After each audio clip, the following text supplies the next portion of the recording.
Assalamu alaikum wa rahmatullahi ta'ala wa barakatuh.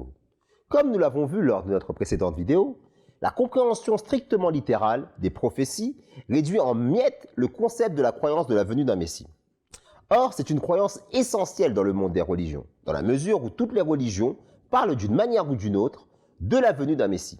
En islam, le Coran nous explique d'ailleurs que Jésus est un signe de l'heure et recueil de hadiths les plus authentiques, dont Muslim et Bukhari, nous parlent non seulement de la venue du fils de Marie, mais aussi de ce qu'il est censé faire à son retour.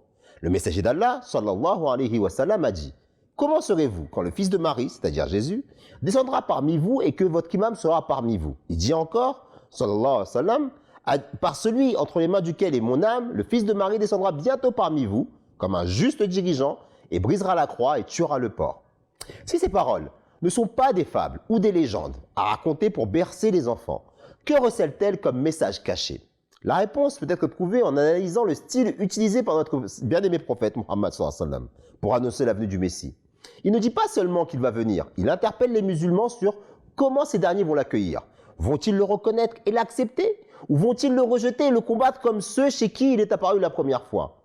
En effet, le saint prophète Muhammad avertit les musulmans en ces termes. Abdullah ibn Amr raconte que Rasulullah a dit « Assurément, ma communauté passera par les mêmes phases que celles des enfants d'Israël. Ils se rassembleront comme les deux souliers d'une même paire, au point que si un juif avait commis au grand jour l'inceste avec sa mère, il y aura dans ma communauté quelqu'un qui en fera de même. » Ce qu'il faut retenir ici, c'est la ressemblance des musulmans avec les enfants d'Israël. À quoi voulait faire allusion le prophète de l'islam? Quelles sont ces erreurs qu'ont commises nos frères juifs que nous sommes susceptibles de commettre nous en tant que musulmans? Tout le monde sait que parmi les trois monothéismes, seuls les enfants d'Israël ne reconnaissent pas la véracité du fils de Marie, alayhi salam. Pourquoi? Pour comprendre cela, il est important de revenir sur les prophéties concernant l'avènement du Messie auprès des enfants d'Israël dans la Bible. Lorsque Jésus s'est présenté aux pharisiens, ils lui ont tout d'abord opposé la descente du ciel de Élie. Je cite, « La tradition juive pense non seulement qu'Élie n'est pas mort, mais elle croit à son retour sur terre lors de la venue du Messie. L'évangile reflète cette tradition. » Et là, je cite, « Des prêtres et des lévites interrogent Jean-Baptiste, « Es-tu Élie ?» Et les apôtres sont témoins de cette attente des scribes. Ils lui posaient cette question, « Pourquoi les scribes disent-ils qu'Élie doit venir d'abord ?» Dès la première génération chrétienne, on pense que Jean-Baptiste et Élie, dont le retour est annoncé. Les paroles du Christ l'insinuent. Et là, je cite encore, « Or, je vous le dis, Élie est déjà venu et ils ne l'ont pas reconnu, mais l'ont traité à leur guise. De même, le Fils de l'homme aura lui aussi à souffrir d'eux. » Alors les disciples comprirent que ces paroles visaient Jean le Baptiste. On a là la première raison du rejet de Jésus, à savoir que les rabbins juifs attendaient la venue d'un ancien prophète pour annoncer la venue du Messie. Il faut noter ici que d'après l'Ancien Testament, Élie est non seulement vivant, mais qu'il est aussi monté au ciel. Ainsi, les rabbins attendaient non seulement un ancien prophète, mais en plus cet ancien prophète devait physiquement descendre du ciel.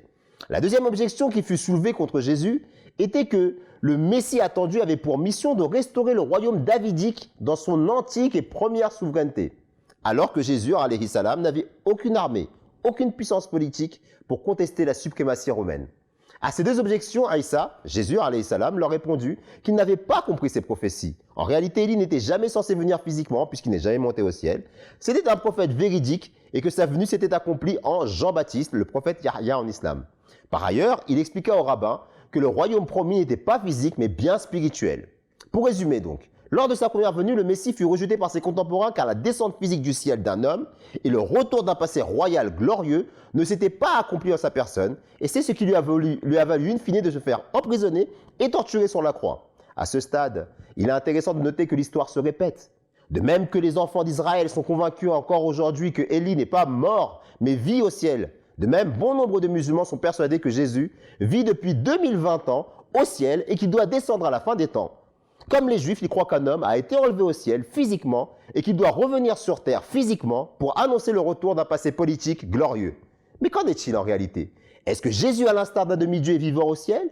Ou bien est-il mort comme tout être humain? Et s'il est mort, comment doit-on comprendre son retour? Quel intérêt pour un croyant de comprendre ces prophéties? C'est ce que je vous invite à découvrir lors de notre prochaine vidéo. Wassalamu alaikum wa rahmatullahi ta'ala wa barakatuhu.